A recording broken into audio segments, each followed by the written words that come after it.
This is probably my favorite photo from the second day I spent in Serra do Gerês.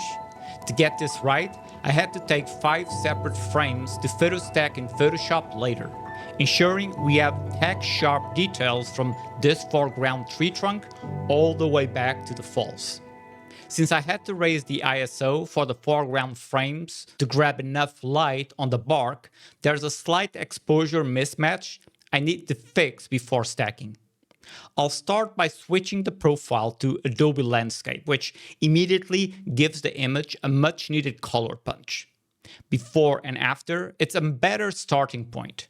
Now I'll raise the exposure by half a stop just to open the frame up and see what we're working with in those darker areas.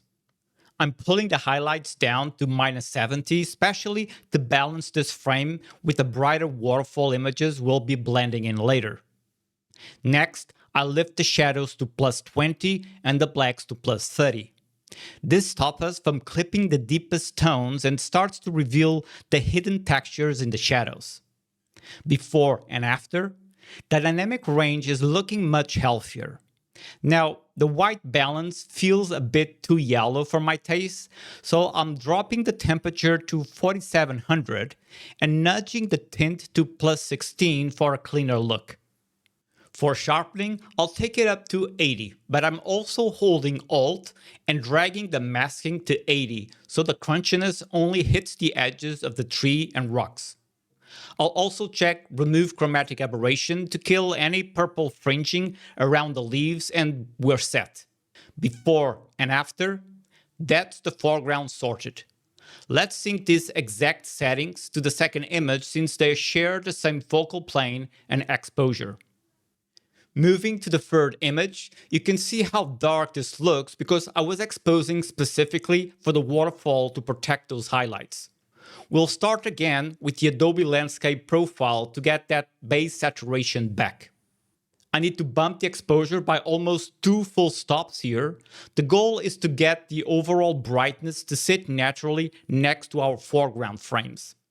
I'll pull the highlights to -50 and then really push the shadows to +50 and the blacks to +40.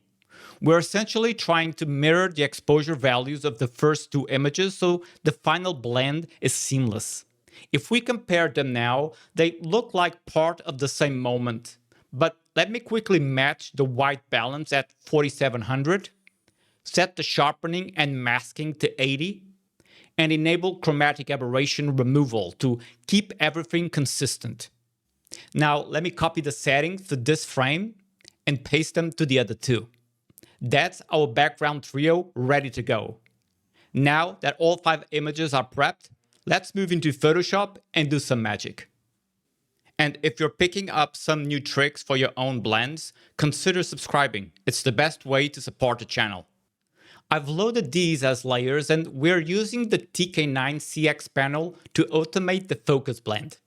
Once it's finished, if we zoom in to 100%, you can see we now have perfect focus from the very front of the scene to the very back. We don't need the source files anymore, so let's clear the clutter and delete those layers. Now, looking at the composition, I feel like the tree trunk is taking a bit too much real estate and unbalancing the frame.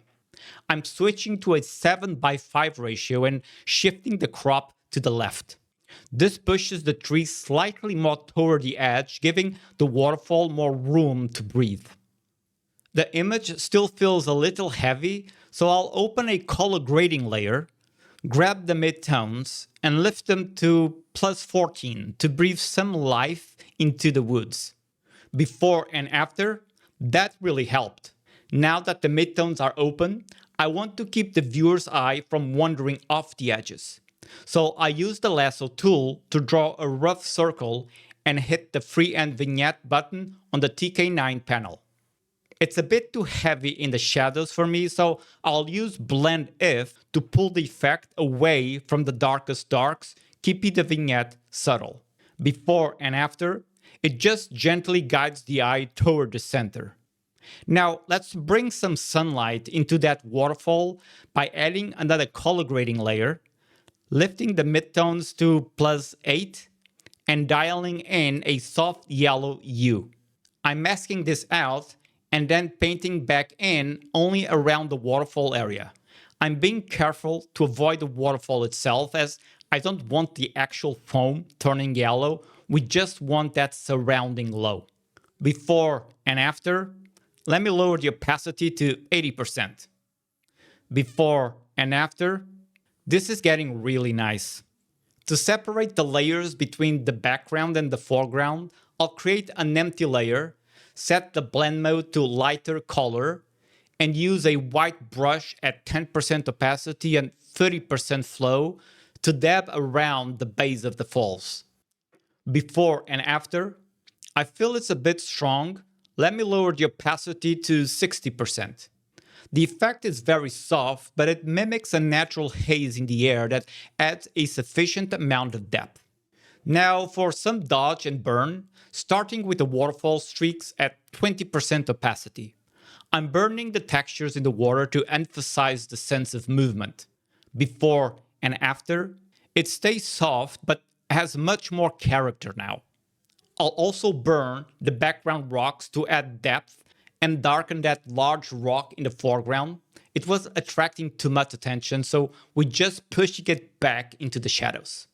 Before and after, I probably went too far. Let me lower the opacity to 80%. Much better now. Now for the dodge pass to catch some highlights. Though it looks a bit strong at first, I'll drop the layer opacity to 50% to keep it looking natural and unforced. Before and after, it's a very clean, realistic look. Now it's time for some housekeeping. I'll grab the remove tool on a new layer and take out these small twigs that are triggering my OCD. I'm curious, do you guys get stuck on these tiny details like I do, or are you able to just let them go? Let me know in the comments. Finally, I want to add that classic Orton effect. I'll create a smart object, apply some Gaussian blur, and then use a camera raw filter to boost the exposure, temperature, and vibrance. I'm restricting the glow to the highlights using a Lights 1 luminosity mask, and let me drop the opacity way down to 10%. Before and after, just a hint of that dreamy atmosphere the image demands. We started here with an unpolished and somewhat literal capture, and we are now here, a very dreamy, immersive image with a real sense of depth. Definitely one of my favorite photos taken so far. And now let's move to my favorite part. Let's move this to paper and see how it prints. Nothing beats seeing these pixels finally hit the paper. It's no longer a file, it's a piece of the Gerês forest I get to keep. The stacking really paid off, the texture is amazing, and that Orton glow looks so natural on this matte finish. But I'm curious, do you limit your compositions to a single shot or take whatever is needed for perfect sharpness? Let me know in the comments. Thanks for watching, and I'll see you in the next one.